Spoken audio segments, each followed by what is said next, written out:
What's up, Joel Pearl? Welcome to Tim and Joel Call It in the Ring. I watched some wrestling. It's been a couple weeks though. Hasn't it been?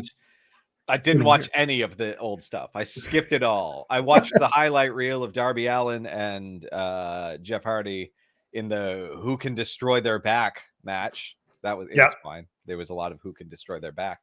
Apparently no one except Madcap Moss, who can bruise his little back, and that is apparently a debilitating injury, a bruised back. Was it a bruised back? Because he went after his neck. It's a cervical contusion, which is a bruised back. but he went after his neck. Contusion is a stupid word to use that these monkeys in WWE continue to insist on. You can just lie. You can just say he's got a broken neck for all that matters. Like, it doesn't. Ugh. But a broken neck is too serious, Tim. You don't come back from a broken neck in weeks. Say he's a medical freak. Like, it's fake. It's fake, which the taping in SmackDown showed me that not enough parents perhaps tell their children. Because wow, the parents of Grand Rapids, Michigan, you're raising some dumb child. Like, wow, you are on one already. I don't know. I don't even know if I like wrestling anymore, Joel. It's just kind of stupid. The point of wrestling is to suspend your disbelief, Tim. Exactly. As those children who were bawling at, oh no, RK Bro getting beaten up. Yeah, because their favorites are getting beaten up. It's like when their favorite superheroes get beaten up in the movies. Perhaps those children shouldn't watch those things because they are not emotionally equipped to understand the difference between reality and not reality. Disagree. I think it's perfectly human for these kids to have emotional responses to their heroes. Listen, albeit some of their heroes, their choices are questionable, but the point is they still have heroes. I mean, listen, Iron Man's a piece of shit, but people still cry over him dying. Yeah. You know what? Let them all die. I don't care. Did he die in one of the movies? I am anti-Santa. Screw a Santa. Nonsense. True. All right. I think we've already ruined our entire fan base for a day. Good. You know what I did? I went out in these 2 weeks and I scraped my knees. I touched some grass. I saw some things that weren't pro wrestling, and it's been a good couple of weeks. I'm rejuvenated. I watched some things, and it's good. Well, we're going to talk about those things right after y'all hit the thumbs up here on this video. If you leave a comment here on youtube.com/Fightful Overbooked and subscribe to the channel too. We just hit 13,000 subscribers.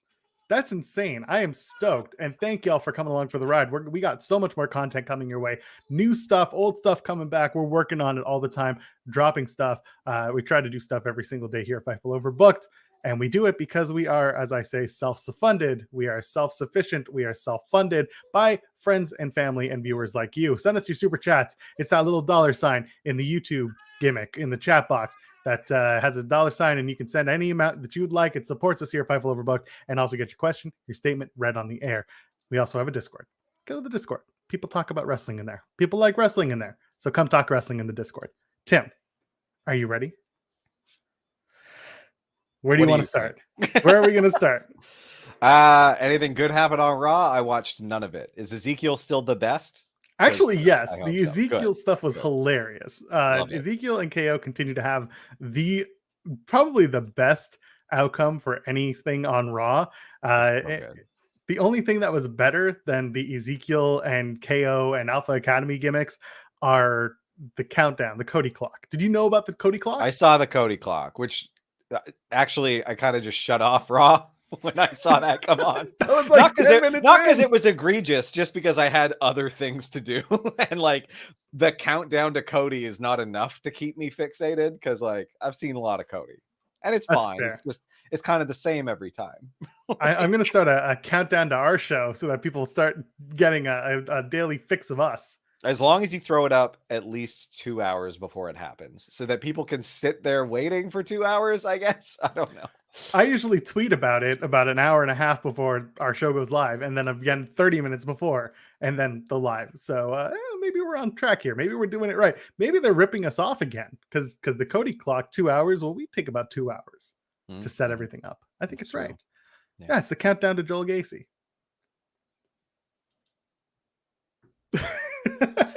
We got a super chat from Tom Talks Rubbish. Big love, boys. He says, "This is now part of my routine. Love the show. Well, we love you. We appreciate you. Thank you for tuning in. We apologize in advance if we ruined all of your love of wrestling. But yeah, also, if I'm the keep tuning in." salty jackass through the rest of this, I apologize. Okay, so we'll get to the big news in a minute. Anything? What What else news? from There's Raw was good? news. You know I that heard there's that there news. was news. You know that there was news.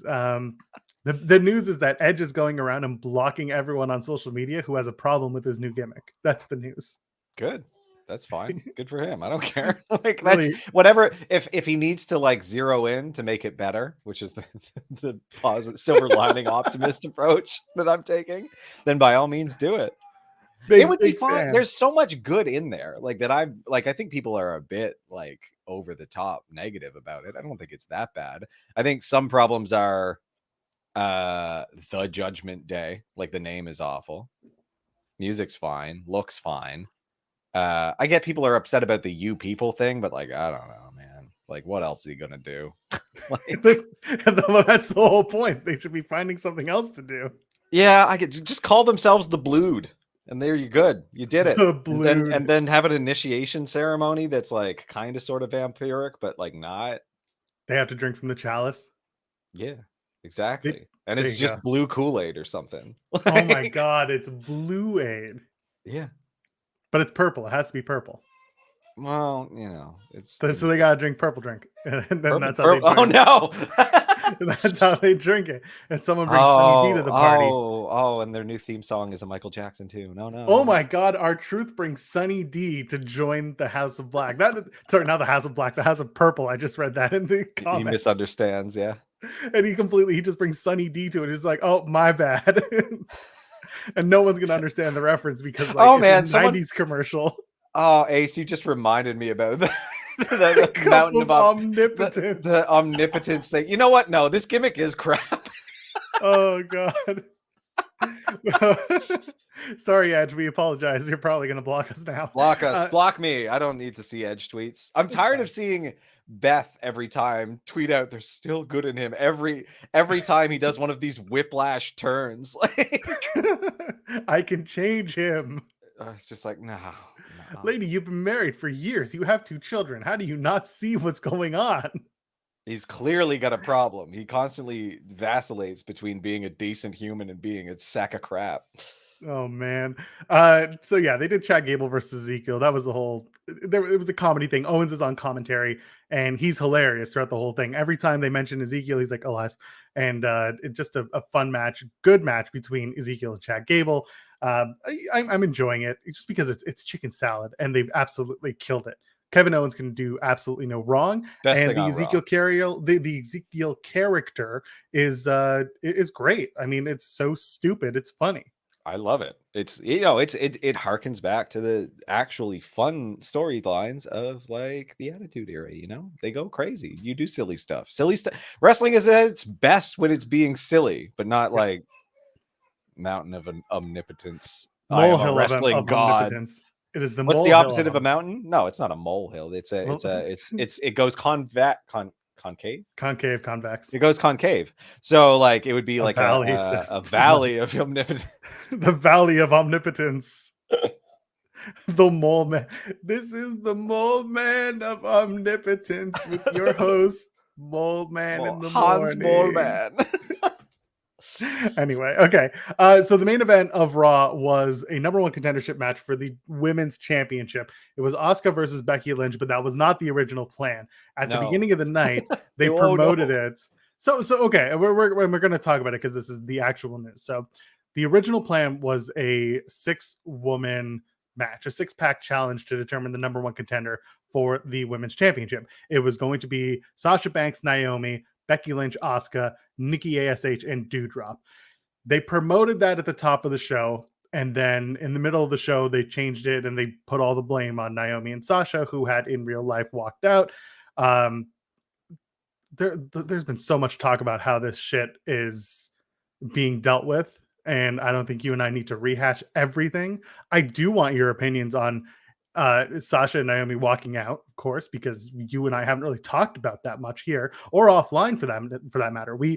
people don't really understand that, like, Tim and I don't talk a lot about wrestling offline. We mostly just talk about mundane life stuff. But I do want to get your take on that. And what you maybe don't know, because I don't think you watched all of Raw, was that, yeah, they had Vince basically pipe in a statement that they had Corey Graves read on the air. I heard it, yeah. Yeah, you heard about, yeah. And I then was gonna Michael play Cole on coy, but Friday no, did the same thing. I've seen like most of these takes. It's just like, for the most part, I don't really care. Like, I don't. Okay, it sucks that you like. If this really screwed up storylines, I would care more, but it doesn't, because WWE screws up their own storylines like week to week. Like, they just drop stuff all the time. Like, you had Shinsuke walk by Roman on Friday and they just did a remember they almost had an idea and then we turned it around again. So that's what it is. It's like really silly to be doing it on air, like just be like, oh, they're unprofessional, blah blah blah. It's like, this whole industry is run by clowns and participated in by clowns. So it's like, I don't think any of you know what the word professional means. Like, up until like 10 years ago, you were doing real messed up stuff in the locker room every night. So like, I don't know. Like, I can't be that outraged, because this is what wrestling is all around. And like, yeah, WWE really sucks at booking women's tag titles, tag teams in general, as far as I'm concerned. So like, yeah, if you're upset there, fine. I don't think the biggest issue is that WWE continues to miscategorize its employees. And so like I said, the biggest takeaway here from this entire Naomi and Sasha walkout is that Andrew Yang hasn't piped up again and said that he can reclassify wrestlers and make them independent contractors. Yeah, blah blah blah blah. Well, Andrew Yang's a charlatan, so well, that's the point. But like, I'm not gonna listen. I know a lot of people have talked about the racial implications of this, because it is two black women who walked out, and now WWE's taken. This is what they decide to take a stand on, whereas other walkouts, they haven't done anything.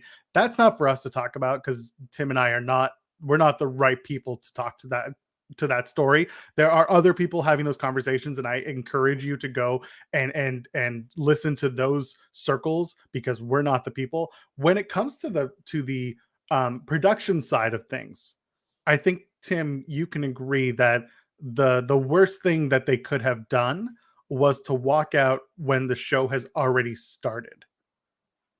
To like actually cause a ripple. Yeah.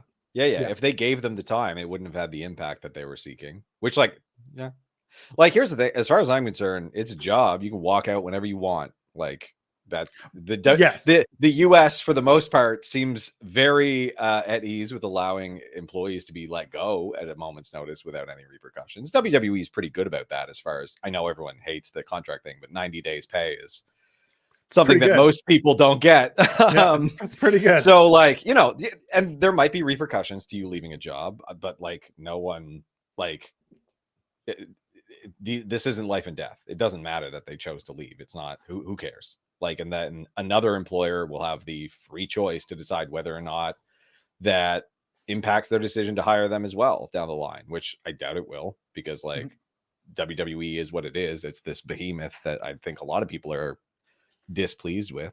So I don't begrudge them their decision to leave. If they wanted to do the most impactful protest, leaving as the show had already begun is the only way to do that. It sounds well, and like, I think they've consulted with lawyers, which is why they haven't put out a statement, right? Specifically Naomi and Sasha.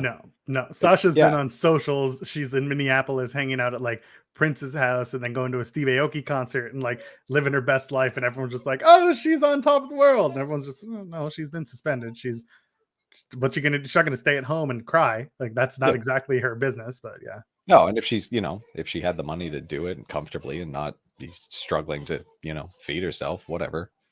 So on SmackDown this past Friday, they announced that they have suspended Sasha and Naomi, quote unquote, indefinitely. My favorite part of this whole suspension thing is the fact that they do a cutaway after the Xavier Woods and Butch match, and Xavier Woods is telling the person in the back, we're gonna get a third person and we're gonna beat the shit out of Fight Night, and we're coming for you next week.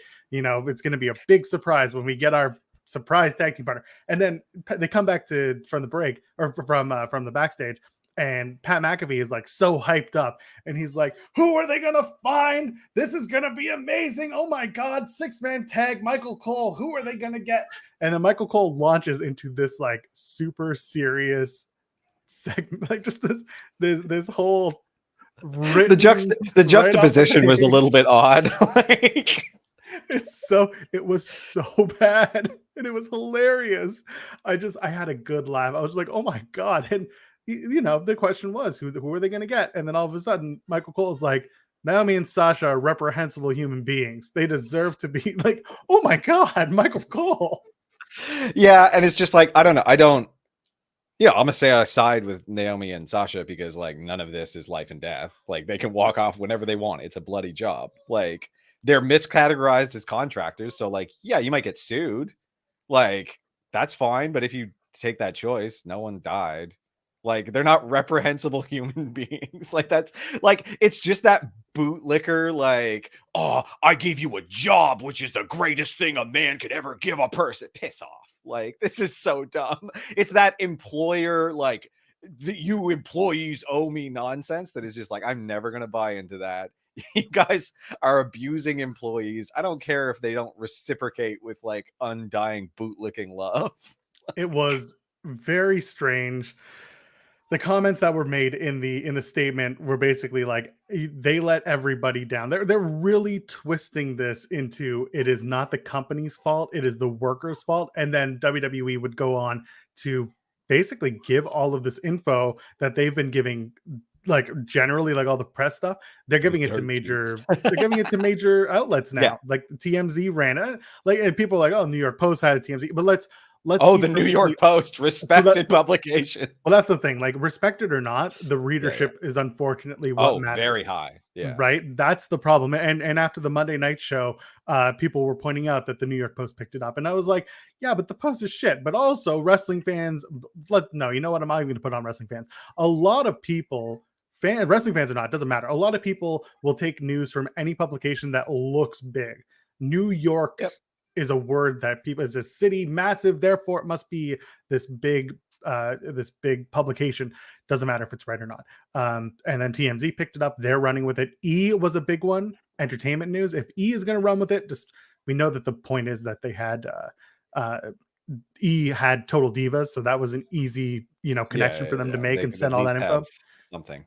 It looks like a smear campaign, and it doesn't look good on anybody. I really think that for various reasons, both sides suck. For various reasons, both sides have their reasons for feeling right or feeling slighted. And we're not going to know anything until Sasha and Naomi say something. So the big part, this is the more important part of our conversation, Tim, is in that statement on SmackDown. This is where we come back to the kayfabe. They said they're going to run a tournament for new women's tag team champions. Tim, can you name me 2 other women's tag teams in the WWE? Natalya and Shayna Baszler, kind of. Okay, there's one. Can you give me one more? No. Okay, Nikki ASH and Doudrop, there's one. Are they a tag team? Have they done anything since that one interaction backstage? Yeah, they lost a tag match against Sasha and Naomi. So we're jumping right to the finals. They truly are going for the stumpiest of brackets. I see. It's going to be a 4-team. It's very strange. So Will Washington from Grapsity Pod had pointed out the fact that years and years ago, they had Hornswoggle give up the Cruiserweight Championship. This was in like it was in the 2010s. And they said, we're going to have a tournament to crown a new Cruiserweight champion. And then they didn't until 2016 when they did the Cruiserweight Classic. Are we looking at the same thing here? They're just going to give up the titles and forget about them? What do you think? Honestly, man, I have no idea where anything's going. There's no, like, you buy a ticket to a WWE event these days, you're gambling. Like, that's what you're getting. Like, oh, by the way, Raw is going to be here August 22nd. You want to go? If you can get me tickets for like a laughably low amount, like you know how I get my tickets, so probably yes. You, yeah, me, and some others. I'm sure we'll figure something out. We'll yeah, go yeah. sit with I'll the hard go, team. but I won't pay even like I will pay maybe 1/4 of full. Wait, what is full price? It depends where we're sitting. We're gonna sit in the lower bowl. We'll figure it out. It's August. Like we're Okay, literally I will gonna pay go the less day than of. 1/4 of full price because I I got don't you. like. I don't care.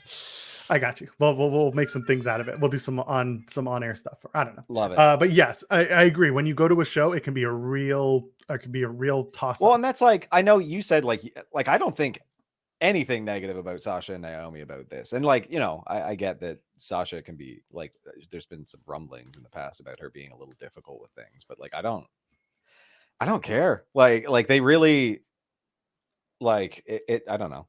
It whatever. Like I don't get the smear campaign. It seems ludicrous because it's not going Yeah. to be effective with any of their competitors. So what are you doing it? Like why? I mean, I feel like they're gonna come back. I Yeah, do. same. Like, I think they will resolve this. It's so unnecessary to waste all of this energy on it. Like, You know, focus that energy on writing better shows. how you Like, resolve it, and we don't know how quickly they're gonna get Sasha and Naomi back. You have this tag team tournament, and yes, it will be stumpy. It will absolutely be stumpy. It'll probably end at Money in the Bank because that's the stadium show. And yeah, and knowing WWE, if they don't get Sasha and Naomi back in time, it'll be on the Money in the Bank kickoff.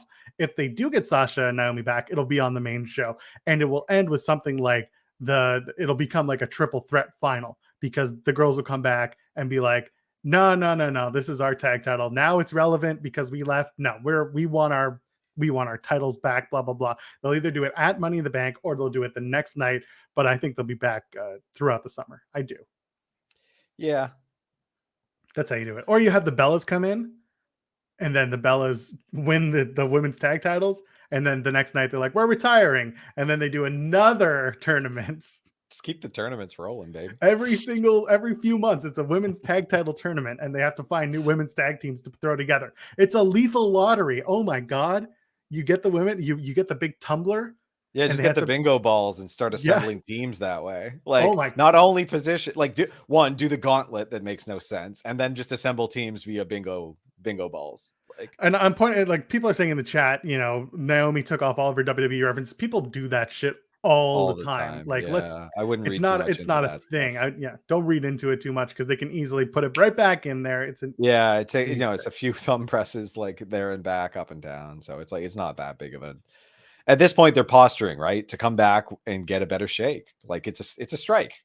It's not Yeah.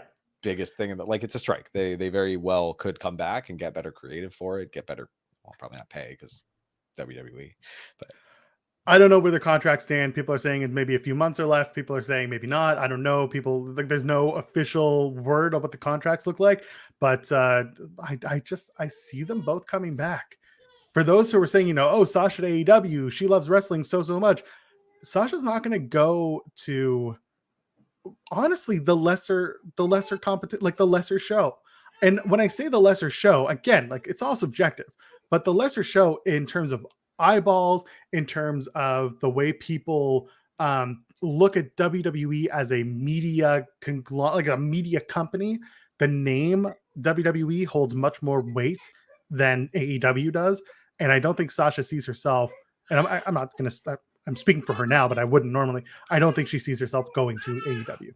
That's what I yeah, I don't know. I don't.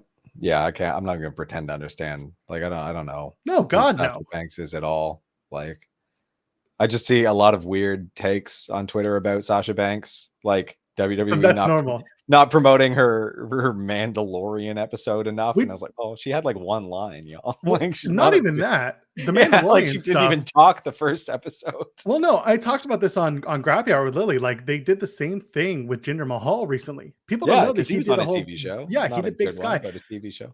But you know why people don't know about it and why WWE didn't talk about it? Different network. Because WWE didn't put it together.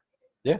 So like what? Sasha didn't get the Mandalorian part through WWE. She got it on her own, which is great. Like get your work, but don't expect your employer to suddenly love you and promote what you're doing as a quote independent contractor just because like the Mandalorian stuff. Yeah, they're not thrilled about things like The Rock and John Cena. Eh? Like they're not super happy they did that. They would prefer to continue making money off of them.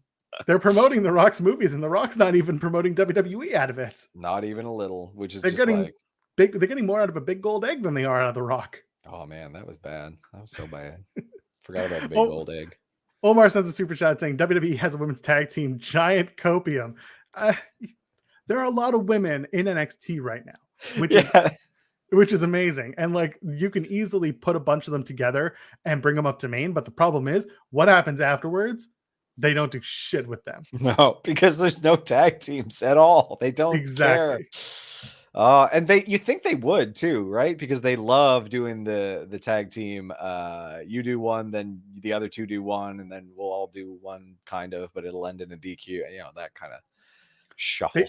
There's only room for 1v1 all the time with the occasional two. Like it's A and A versus B and B. Like it's very plug and play with WWE. That's the way they run it. And for those who are saying like or asking like, do you think Sasha leaves wrestling altogether? No, I think she comes back to WWE.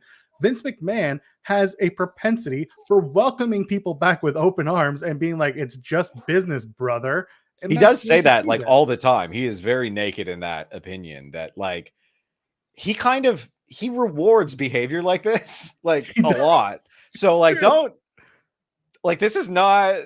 I don't think he doesn't get that emotional about this stuff. You saw him on the McAfee interview that McAfee interview where he just like he was very explicit that like he kind of rewards this like it's a game to him. All of this is a game. Yes. Because he doesn't take it that seriously because he's still making so much money. And no matter what, they put on a terrible program like every week and they still make money hand over fist.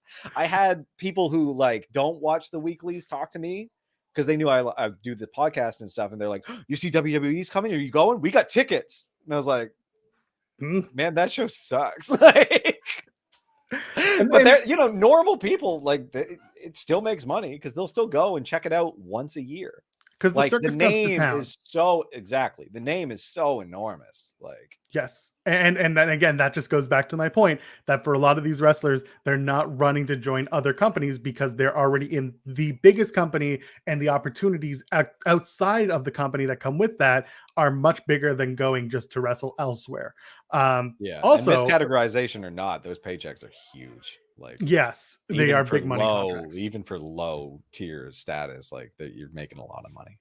And like, listen, I get it. If you are someone who is on the internet, plugged in 24 hours a day, watching wrestling, talking about wrestling, watching review shows and things like that, yeah, you're probably burnt out on wrestling, even though you don't want to admit it, because guess what? You're watching a lot of fucking wrestling. Yeah, now you're watching us. So like, and we're talking about wrestling. Talk about wrestling. And like, I saw some people comment on me like not watching a lot of wrestling. I watched Dynamite, I watched SmackDown, and I watched Rampage this week. I can't watch all of this because I personally don't understand how any of you do if you watch literally everything. But I know that most of you don't. You watch like your favorites, which is what I wish I could do. And I encourage that. I encourage you to continue to do that. Like we'll fill in the gaps and I'll yell about Raw. But like Raw's been better. It goes back and forth. I still don't understand why people will continue to watch companies that they don't enjoy just to shit all over it. Yeah. That's something like we started the show talking about the things that we're enjoying about WWE, and there were a lot of things that I enjoyed this past week on SmackDown and Raw.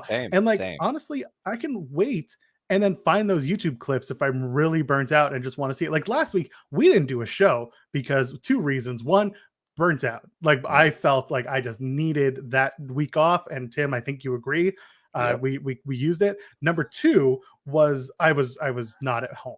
I ended up being in a remote location again for a week, and I just wanted to, not sit with my headphones in the bunker looking like an idiot again. It just felt weird to me. I don't like that feeling. So, so we took the week off, and it felt better. I feel so much better having done that, and I encourage people to do that when it comes to watching wrestling. Yeah, and like a good thing I'll say about Twitter is like I was able to see all the stuff that I missed, like that because this is how WWE is making their content now, is to make bite-sized segments for social media. Everything else is just going to be ads and reruns, and because like the nature of the industry has changed, for them specifically because of the business decisions that they have made. And you see this with the premium live event format. Like, it's a thing that I really enjoyed, the build to a pay-per-view, but as you saw on SmackDown, like, it is defunct. They're not doing that anymore. The PLE is truly like the live event and to fill out the network content.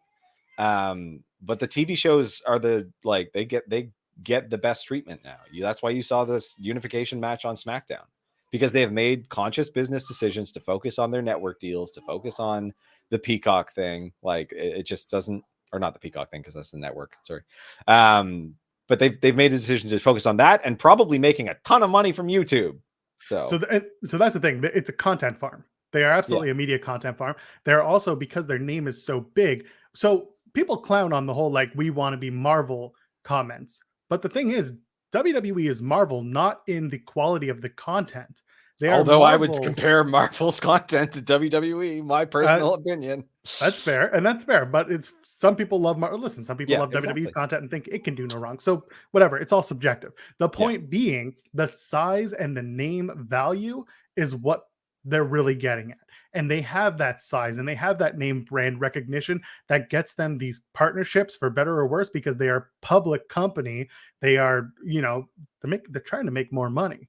Yeah. And you can hate it all you want, and I get it, because I don't love it, but I respect the money that they make, because it's absurd for the content that they put out that I don't always enjoy. They're able to get those deals, and it's kind of nuts. Yeah. Someone asking, how does AEW get to the level of WWE? Well, first of all, WWE has like a 50-year head start. Yeah, that's the biggest impediment, which, if you look at any large corporation, like that amount of time and just access to capital really inhibits any sort of growth, because in the US the model is absorb competitors before they get to a competitive level. I doubt that AEW's goal is to get to the level of WWE. I think they're creating a different product for a niche market, which is still sizable. There is no mainstream really anymore. Like, you can target smaller audiences and still make a ton of money. And the son of a billionaire probably isn't concerned about growing his company to an absurd level. And not everyone, like, I can't stress enough that, like, the goal for a lot of people in life shouldn't just be to get as big and powerful as possible. Like, you can just exist and be that niche and make great art and content that you enjoy and the people around you enjoy. I'm listening to Jeff Jarrett's podcast right now, catching up, and they're talking about the days of TNA on Fox Sports Net and how that deal came together, and that, there was times they had to pay for the spots, and then eventually they showed the ratings, and basically like how the growth happened in TNA, for better or worse. TNA and Impact is like its own weird conversation, because they've lasted 20 years and spent half of it on the ropes, being told that they were going to die the next week. But here they are. They're flourishing now. I mean, we just brought back a weekly post show on Fightful, and thankfully I'm hosting it along with Cresta, who's, by the way, friggin' awesome Cresta star. Go check that out. So we're doing that every single week. But the point I'm trying to make is that Impact is not trying to be the next WWE. No. And they weren't back then either. They were trying to promote a different alternative to WWE style of programming, much like AEW does. And AEW is trying to promote wrestling in its own way, and wrestling doesn't have the same. It's not 2000, it's not 99, it's not the Attitude Era, it's not that time. And if wrestling comes back around and there's this huge boom period, we could maybe see AEW take a launching point way off. But there's so much content out there. There wasn't 25 years ago. Exactly. Like I said, there is no real, like, if you're not satisfied with the mainstream of mainstream, which is like, there's the same thing has happened in music. Like, there are so many different sub pockets where you will more than cover your expenses just by producing content for smaller audiences. And that's fine. Like, it's the 1,000 true fans thing for an individual artist. So, like, scale that up to a company. I don't know how much it costs to run something like AEW, but they're covering expenses, I'm sure. And Impact, like, they're all different. They all have a different flavor to them. Impact is doing it. Like, I honestly feel like if I were to walk away right now, I'd probably just watch Dynamite and Impact every week. And I'm not getting the chance to watch Impact right now because people love talking about WWE and AEW so much. But like Impact is following that format that I really enjoyed, which is the build to a almost monthly pay-per-view. They run so many of them. And then doing the zany storylines and all the backstage. Like I really enjoy Impact's programming because it follows the format that I grew up with. The WWE one from the 90s, whereas AEW doesn't have as many pay-per-views, so they can and they're really trying to, pop the ratings type thing. So they're focused heavily on their TV shows, which is fine and good. It's just a different structure. Like, I like things about it. I dislike things about it. It's fine. Yeah, exactly. And it's all about watching what you like. And that's why I say, if you're burnt out on wrestling on one company, try something else, man. You might There's find out. So many. There's so many. You might find that MLW's for you. You might find out that GCW's for you. I watched GCW last night in bits and pieces. And of course, I enjoy what I watch because I find something to enjoy in just about everything. And when I don't, turn it off. It's just not for me. Let's talk about AEW. It's really that bad. Yeah. Just step away. Yeah, exactly. Just step away. Your time is very important. It's precious. And there's only so much of it in your day. I'm getting stared at by my wife, who's like, "You waste your time all day." And I'm like, "Yeah, that's fine." Let's talk about Dynamite. Let's talk about Rampage. You took a look. It was a stacked show. Johnny Elite, of course, makes his Impact debut. Big fan of that. Love seeing John Morrison. He hit all the Johnny Elite, Johnny insert name beats. He botched a high flying move. Which is something he does every time, and it's something I look forward to because I do think he is a tremendous wrestler, a very good high flyer, and I'm a huge fan. But every single match he botches one high flying move, and I've come to enjoy it as like a treat. It's great. Has a good match with Samoa Joe, Mimosa Joe, Ragosa Joe, Samosa Joe, and Mimosa Joe gets the win. He's going forward in the Owen Hart tournament. That's going to be next week is the final. We'll get to that in a minute. Is next week? No, not sorry. Next week is the semifinals, and then the finals are at Double or Nothing. Which like Double or Nothing is going to be a fucking massive card as it is. We'll talk about that in a minute. Yeah, go ahead. You were going to say.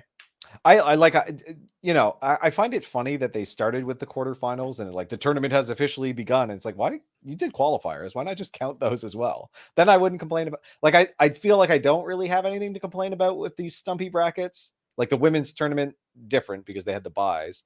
But like the men's tournament, they had all those quarterfinal or the qualifier matches, so I'm fine with it. It's taken a while for us to get to even the semifinals, so we're good. No, pile driver. I did not mean Jason Momoa. I meant Samoa Joe or Mimosa Joe or Ragosa Joe or Samosa Joe. Jamoa So. Jamocha almond fudge. By the way, Johnny telling Joe to stay in place. Very funny, like because he's like, oh man, he's been working in all these indie shows. He forgot. Hey man, you got to give respect to Johnny Caballero. He was doing great stuff over in AAA. So there you go. Hangman Adam Page has a match against Konosuke Takeshita, and that was such a good match, unexpectedly good. I mean, we know that Takeshita's been on fire in AEW. He's been doing really, really good stuff. And for Hangman, it's Hangman. He's gonna have a good match. CM Punk's at commentary, wears himself a shirt that gets some eyes on him. Good on him. And what do you think? What do you think of the match? What have you got to say about Punk and Page moving forward to Double or Nothing? I think this has been built in an interesting way. I don't really like. I was concerned about it at first. I think it's been built well. I think Punk just being like no one's heel face really here. Like they're both kind of taking shots. I don't know. They could go a lot of ways, and I really enjoy it. I didn't mind Punk on commentary yet again. It was fine. It was good. That's just how they're doing it now. If they're going to tell the story in a way where the wrestlers are giving their promos via commentary while watching their opponents wrestle, I think I'm okay with it. Yeah, I would like some face-to-face, but also there's only so much face-to-face you can do leading up to a quarterly pay-per-view. That's the other side. Like you need that one-sided comment, and then the other side gets a rebut the next week, and then they come together in the ring and actually talk or argue, whatever it is. That works for me. Wow, you in the wrong room, bud. Woof. Dork. Anyway. So I kind of like how they've built it. They're trying to jam so much, and like this is how it's got to be. You have to do the commentary piece because they're going to be They have this massive roster. I like that it's like a crazy sprint for 2 hours. Like I really don't mind it. It is a truly different format compared to the other stuff out there. It can be a lot sometimes. Yeah, I was gonna But, say there are things that I really don't like about that. But go it ahead. absolutely can be, but like I don't mind that they're shoving people on commentary. I just again wish that they didn't have the people, the active wrestlers on commentary so much. Like I didn't like it when Team Taz was getting all that rub and Taz was constantly working the storylines. Jericho's back on commentary on Rampage. Like that stuff I don't appreciate so much, but and then we're gonna get into this right now. Is that you've got Keith Lee and Swerve Strickland as a tag team. They took on the Workhorsemen. They won, and then afterwards, Keith Lee was just like, "With that win, we are now in contention for the AEW." And I went to Cage Match. I was like, I don't remember watching them wrestle. And of course, they've racked. This is you know where it happened, yeah. Well, yeah. Well, that's the thing. Like, I give AEW credit for this. Is that when they do the wins and losses matter thing, they give it to them on Dark or Dark Elevation. Like they legitimately give them the wins. I just wish they kind of pointed to them more. Maybe give me like a montage of Swerve and Keith getting these wins, just so that I visually understand that they're not just talking about it, they're actually doing it. And then of course Starks and Hobbs come out and they're like, no, we're the guys. And then the tag champions come out, Lucha Boy and Junglesaurus. We're doing this again. Sorry, Jungle Boy, Luchasaurus. They come out with Christian Cage, and Cage is just like, yeah, we'll give you a title shot. And of course, he's not the champion, but whatever. Triple threat, tag match, Double or Nothing. I don't love it. I don't. No, it's fine. I also didn't love Christian's promo. It was kind of like, oh, and another thing. Like could you imagine? This is like just a 20-minute filibuster from Christian Cage. Oh, and another thing. I hate the way you guys filmed us. What I did really enjoy from that back and forth was the ripping on of Ricky Starks. The bar of soap with a pearl necklace. Good stuff. The dressed to play golf with my grandfather, which, oh my God, Christian's grandfather must be very old. Actually, little known fact, Christian Cage's grandfather is Bobby Fish. Oh, makes sense. Yeah. Okay. There you go. So we'll see Jungle Boy Luchasaurus versus Powerhouse Hobbs and Starks and Swerve and Lee at Double or Nothing. I just wanted that match to be, I don't know. I just wanted more build. It felt like they just kind of inserted the tag team champions in there because they realized, oh shit, we need to put the tag titles online. And then they'll do the triple threat on Dynamite. That'll be fun. I'm looking forward to it. They'll do, they'll do the 3-ways for both sides of the teams, and it'll be good. But it's fine. I just, the way this Double or Nothing card is shaping up, I'm kind of not loving it, but I'm going to enjoy the show. I'm not sure I know all the matches on it, so we'll have to do a quick rundown. We'll do a quick review. And then next week, Double or Nothing is on Sunday. So we will spend Sunday going through the card, giving our predictions and just talking about what's going on, because we will have seen the Vegas Dynamite and Rampage by then. So we'll have a lot to talk about in the AEW world, and probably not a lot in the WWE world, because they will be a week or two away from Hell in a Cell at that point. So they will have announced Bobby Lashley versus Omos in this cell. Good times. Wardlow MJF, the lashes happen. Wardlow MJF is going to happen at the show, but first they got to do the steel cage match on Wednesday. That'll be fun. Looking forward to Wardlow versus Sean Spears with MJF as the special guest referee. Yeah. Nothing to add to that until next week. No, I thought that the segment was good. Still liking the build for this. Luis is asking why the Bobby Fish slander, because it's just so easy. Him being a grandfather is not slander. That's just true. A statement of true fact. Are you trying to? Is it because Christian Cage is old? Is that what we're trying to say? Anyway, Phoenix Kyle O'Reilly in the Owen Hart quarterfinal was really, really, really good. Go out of your way to watch it. If I had one thing to tell you, just go watch that match. Very fun, very fast paced, very Kyle O'Reilly going after Phoenix's shoulder the entire time. Love that, or his elbow, I should say. It was good. There was just a lot of good stuff back and forth between those two. Yeah. Anything to add to that? No, so was his injured elbow, was it the one that was in the elbow pad or not? I would have to go back and watch that because Okay, because I don't it was recognize his right elbow was in the pad, and I was like, oh, good, he marked it so that like Kyle O'Reilly not can work this the other one. one, yeah, because he worked the insulated one. So I'm like, I hope that was the case because a couple of those things look really rough. Yeah, but I mean, hey, listen, if you're Kyle O'Reilly, you know how to Yeah, cinch it in and how to cinch it in lightly. yeah. You got to, I mean, you got to be ready to take on all forms of physicality if you're going to be in the ring, right?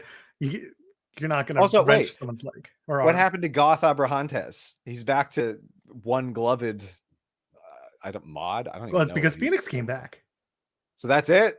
He's Yeah, just no longer Goth Brahantes. Okay. I guess not. We still have Pento Escudo, and we saw what happened on Rampage. We'll get to that in a minute because that's a match that I don't think I needed to see outside of the buy-in on Yeah, Double or Nothing. the reveal. Oh god, Very strange. That was just so slow. And you saw the Double or Nothing thing. They're like Double or Nothing, and they're acting like they don't know what's coming next, and it's very obvious. Like TK's in the back. He's just like, "Oh, we got room in our Tombstone budget. I know what to do." And then all of a sudden, Malachi Black's just sitting there being like, "Oh, okay, that's an idea, I guess." Okay, but on his birthday, no less. Penta's an odd duck. Penta's an odd duck. But he always gets over because he's insane. He's I love fun. it. Yeah, great Good wrestler. stuff. And then they did the face-to-face Jericho and the Jericho Appreciation Society, and then William Regal with Blackpool Learned Combat way Club. too much about William Regal. I didn't hate it. I said this Nor on I. Twitter.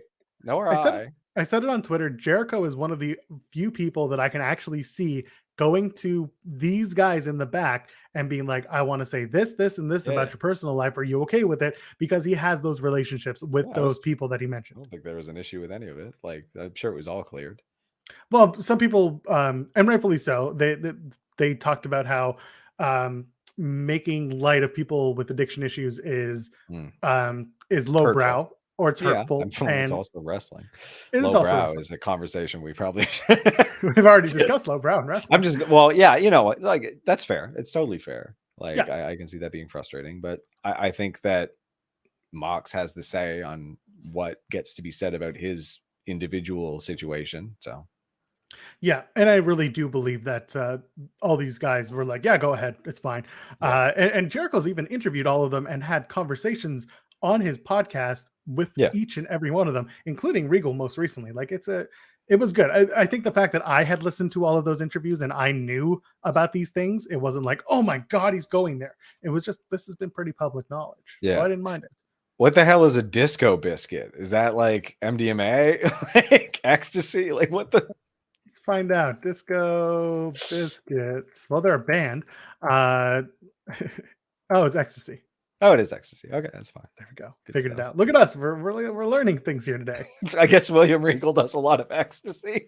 I mean, maybe at one point he did. Look at that man. You don't think he was? You know, he looks like he knows how to have a good time. I mean, he's probably rubbing the fuzzy wall quite a lot. You know. Yeah. Good for him. And then of course Jericho's like, we're gonna do Stadium Stampede, and Moxie's like, nope, none of that. So good. That was excellent. Good stuff. And instead they're just gonna do some sort of anarchy street fight type of walk and brawl at the show. And you know what? What I would do, by the way, I'm smart enough to use incognito mode, Mike. It's not my search history. Incognito mode's bullshit anyway. Anyway, the point is they're gonna do this walk and brawl. And you know how I would book it? I would have it be a multi-segment arcing match. Have it start at like the third match of the show and have it end in the seventh match, but keep checking in at different points where they're brawling along the arena, things like that. I would probably do it like that, especially with the amount of people that they have in the match. There's like 27 people brawling in the match. So I would just have it, different things checking in at different times. That's my opinion though. Yeah, I think that'd be fun. Yeah, like because it feels like they're just going to do a Stadium Stampede without calling it the Stadium Stampede, right? That's fine. Yeah, exactly. And then they do the Joker for Britt Baker. It's Makito. Shout out to Lily, my Grappy Hour podcast host, who got it, nailed it on the head, and even had the receipts to back it up because she was telling me on the air. She's like, "Oh, she canceled a bunch of appearances with her U.S. dates. She wouldn't be doing that if she wasn't making like a bigger appearance somewhere else at the request of a bigger company. And I was like, okay, you're probably right. So Maki Ito was the Joker. Good match between those two, but that's not the point that matters. Dr. Britt Baker, DMD, gets the win. Out comes Toni Storm. People saying that was amazing that she came out and looked and did a thing. I don't know. Toni Storm's fine. I just don't think that she's like this undeniable person. Do you, like, as a star? No, I don't. Okay, Again, that's fair. I haven't. I have to go back and watch the Jamie Hayter Toni Storm match because I didn't get the chance to, and that's one of the ones I want to check out, along with the Hardy and Darby one. Both very good matches. I do actually recommend you go back and watch those. So I plan on doing that, but no, like, and I mean, and I still don't think she's a great promo. Like when you were talking about rearranging teeth, and then I'll become your DMD. No, swap it. It takes years to become a dentist. Yeah, it's not like you break someone's teeth and suddenly even say this like if she had switched and just been like, on Friday I'll become your DMD and rearrange every tooth in your mouth, like something like that. Like that'd be fun. The order that it came in felt awkward, but like it's not bad. She did fine. She looks cool. It's an odd look, but it's cool, and like she's a good wrestler. I don't know. She's one of many. Like, and then Serena Deeb interrupts Toni. Oh God. Okay, so you didn't like this. What the hell happened? Like it. I rewatched it before we went on the air. I didn't hate it. I didn't. I just thought it was a little awkward. Weird. How so? She put on an accent at some point. Yes, I don't know what that was about. Like, was something going on? Like, it seemed very strange. Like, that didn't make any sense. No, I enjoyed the honesty in it. Like when she was talking at Dustin, and I enjoyed Dustin having no response for it rather than saying something dumb. But yeah, it was mostly like the Serena Deeb acted very unusually, and that threw me right out of it because she started speaking in an accent, not initially, like came out later, and it wasn't any discernible accent. It was just odd. So that was weird to me. I didn't need her to be like, you don't have the balls to answer. Yeah, and and it was capped off with something that's so cliche at this point that I just can't, like, but like after saying some genuine, like, stronger things, but like, and I enjoyed the content of the promo. The delivery was probably what it was, and I didn't love. That's always the problem. Like, Deeb has consistently felt very wooden on TV, and now she didn't feel wooden. She felt like odd. And so strange. Like the content for her to be wooden, considering she's a very big practicer of yoga. You think she'd be more limber? Not limber, not like, timber. Well, and that's the thing. She's great in the ring. She's a damn good wrestler. And it's just, the promo stuff has consistently been a little bit rough. So anyway, and then out comes Thunder Rosa, and they try to do an attack angle. Serena Deeb clocks her with the title, walks out holding the title, and she's not going to win a Double or Nothing. There we go. No, yeah. And like this, this will be an excellent match that has had a not good build. Chat, my dad jokes know no bounds. Never gonna end. Limber, not timber. Can't stop, won't stop. Put that on a shirt for Serena Deeb. If they do All Out in Toronto, I will absolutely make that shirt and give it to Serena. There we go. She'll be like, what the fuck is this? I'll be like, this is just for you. Limber, not timber. Anyway, Adam Cole Bay takes on Jeff Hardy in the Owen Hart quarterfinal match. Match was fine. Match was quick. Match was really just there to get Adam Cole over and then set up Bucks versus the Hardys, who have been setting up their match on BTE. So you probably wouldn't know any better except for a couple of promos here and there. But because I watch BTE, I don't mind the build. So go back and watch BTE for the last few weeks and you'll see where they're doing the Bucks versus Hardys. There you go. Yeah, it felt kind of out of nowhere for me, but I was fine with it because like that was a great interaction backstage. I thought it was like actually, I really enjoyed the Bucks and Hardy back and forth there. So like that I appreciate. Rosa versus Deeb, sorry, just answering a question in the chat, how I would do better. It's not necessarily the booking. I honestly think it's just both women have had a hard time getting out good promos. I think they were given the time and it just didn't come together. So Sean had mentioned that Thunder Rosa was taking a little bit of time to heal up, and she's not working as many indies because she wanted to focus on AEW commitments, and I get that. So she hasn't been able to, but she has not been wrestling on the shows. And I think that kind of hurts a little bit. Yeah. Whereas you've got Serena Deeb, who's been wrestling on and off for the last few weeks, and Serena Deeb's just a really good wrestler, and I wish that they just kept giving her matches to beat the shit out of somebody and make her look more and more dominant moving into this match against Thunder Rosa. But I understand that you can't have Thunder Rosa then go and have dominant matches of her own to one-up Serena Deeb and make herself look good. So they kind of had to get to this promo off every single week that wasn't very good. And on top of that, they kept running the promos at the exact same time every single week. It is the pre-main event women's segment. It's the cool down. They weren't taking any chances, which sucked. But yeah, I think what they could have done was had like continue the professor stuff with Serena Deeb and have her just like continue to do like some crazy submission stuff, and have Rosa just have matches where she's like just knock down, drag out, like brawling and winning, right? Like more grueling fights, just to give you some thought that maybe Serena is going to go over. Like have Rosa's matches be a little more hard fought. So a little truncated on the Rampage stuff. I'm not going to go through the 6-man tag, or I do want to shout out Big Damo for showing up and having a match with Sean Spears. They are now 1-1. If anyone remembers, Damo made his NXT debut by beating the shit out of Sean Spears once upon a time. Sorry, Ty Dillinger gave him a big old 10 to the face and knocked his ass out. So Damo and Spears are 1-1. Now they have to go at it in a cage, I think, at a I don't know, a neutral space. Where can you do it? Impact? Yeah, just throw it in there. There you go. Ty Dillinger versus Big Damo at Impact. Let's do that. And then they did Chris Statlander versus Red Velvet for the quarterfinals of the women's tournament, the Owen Hart women's tournament. A good match. It was fine. Stat kind of coming in relief of Shida. Hikaru Shida was unexpected, but here we are. Stat gets the win, and then the baddies jump Chris. Yep. Not much else to add. No, I like the Statlander one-arm like overhead press.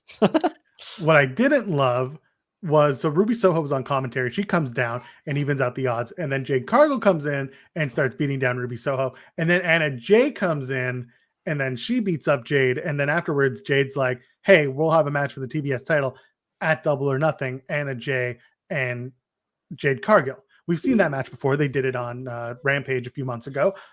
I again, this isn't a match that I would put on a pay-per-view with zero build. And I've seen people talk about, the TBS title being this open challenge title. That's great. Wonderful. Awesome. How about making the open challenge a few weeks out instead of a week out from the pay-per-view and then putting it on the pay-per-view? Like, that's, to me, doing this is a buy-in match. And that's no disrespect to either woman.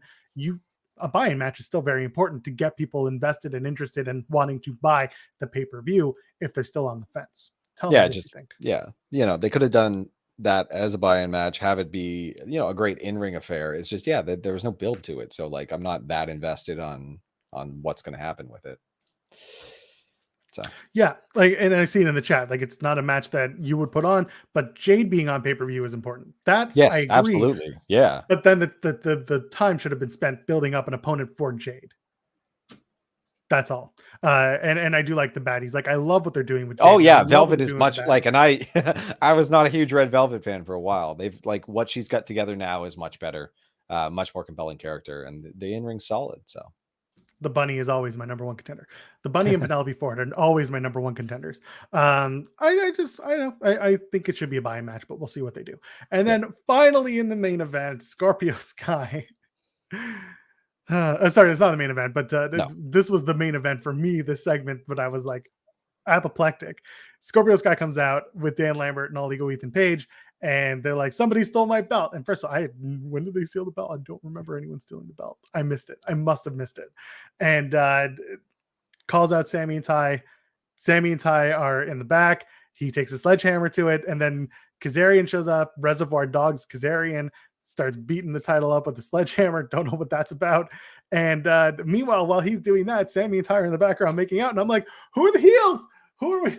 Everyone sucks. Everybody sucks. That has become clear. Also, like, this is the least interesting way to destroy a belt with a blunt object. Like, get a wood chipper, get a saw, like anything else. Do something. And they're like, I saw Sammy and Tay's social post, and they're just holding up the little dinky TNT bit, and I was like, yeah, whatever. You know what? And if they do a a Lakers themed, like a SoCal themed TNT title for Sky, great. I'm all about it. But man, that segment was trash. And man, did I think of myself, I hate everybody in this segment. I don't want to see anybody. I don't like Did this. anyone? Okay, silver lining. Did anyone get called a whore this week? I don't remember that. Probably. I don't think it. I think he spared us that for 1 week. So It's let's true. take a nice bit of a breather and appreciation. 1 week without Dan Lambert calling anyone a whore. It was such a weird segment. And then in the main event, it was the American Dragons and Bryanson Danielson and Moxley taking on Dante Martin, Matt Sydal. I don't have much to say about the match. It was a good match. Go watch it. It all just came about when Dante and Sydal promo. Awful. Did not like that. Sydal was just like, I'm teaching him love and peace and wrestling, and you're teaching bloodshed. And what? It was just weird. It was dumb. Yeah. No, not for me. Where's Yuta? Yuta's in Japan for Best of the Super Juniors. Okay. Yes. Yeah. Correct. Thank you. Okay. Yeah. So is Ace Austin if you're on the Impact beat. Yeah. They're actually there, and actually most of the Gaijin, most of the international wrestlers are doing quite well. Actually, good.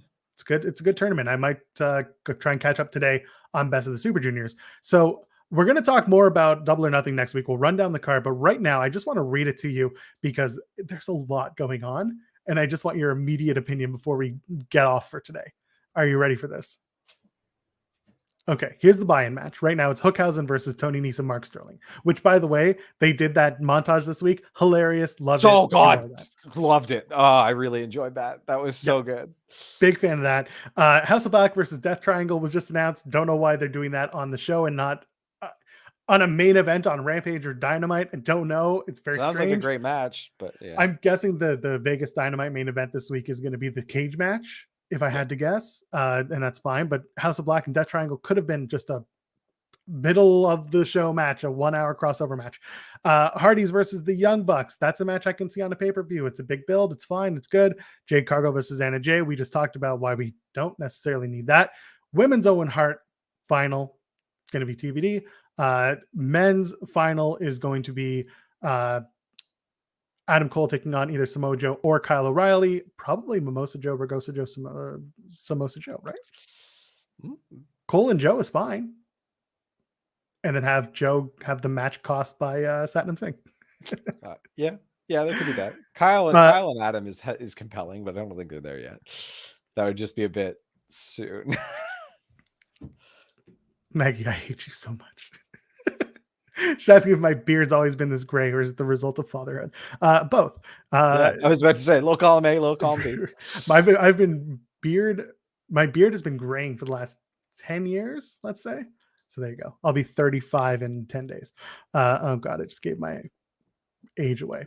Wardlow versus MJF. That'll most likely happen unless something happens next Wednesday on Dynamite. Anarchy in the Arena. The Jericho Appreciation Society versus the Blackpool Combat Club. Eddie Kingston, Santana, or Ortiz. That's fine. Again, I see that on the card. The tag championship match we talked about, Jungle Boy Luchasaurus versus Starks and Hobbs versus Lee and Swerve. I can see that on the card, though it's kind of been shoved in as a triple threat. I just wanted a single, one-on-one, whatever. 2-on-2, not one-on-one, but yeah. Women's championship match, Thunder Rosa, Serena Deeb. We saw that. That's fine. And then Hangman Page versus CM Punk for the world championship. Yes, we get that. It's fine. It's just, there's a fuckload of matches. It's a lot of show. It sounds mostly good to me. I think I'll enjoy a lot of that. It felt like a few things got shoehorned in on Rampage. That the House of Black match. And that one again felt very strange, being that it was revealed via Tombstone. I'm telling you, man, they had it in the budget. Something to do. It should be a buried alive match. No, it doesn't. No, please no. Buried alive. Congratulations to the Usos, who are the new Unified Tag Team Champions. We didn't talk about that, but I'm sure at Hell in a Cell we'll be seeing those two teams go at it in the cell. Meh. Let's get out of here. Tim, where can the kids find you on the internet? If you so choose, you can find me at Tim Stone PET. Hey, my name is real tiny. You trying to undermine me? It's always Tim been that Stone way. PTIMBSTONEP on Twitter. Has it really? Yeah. I think so. I just haven't fixed it.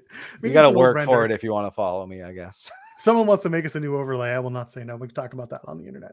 I am at Joel Pearl, JoelParl.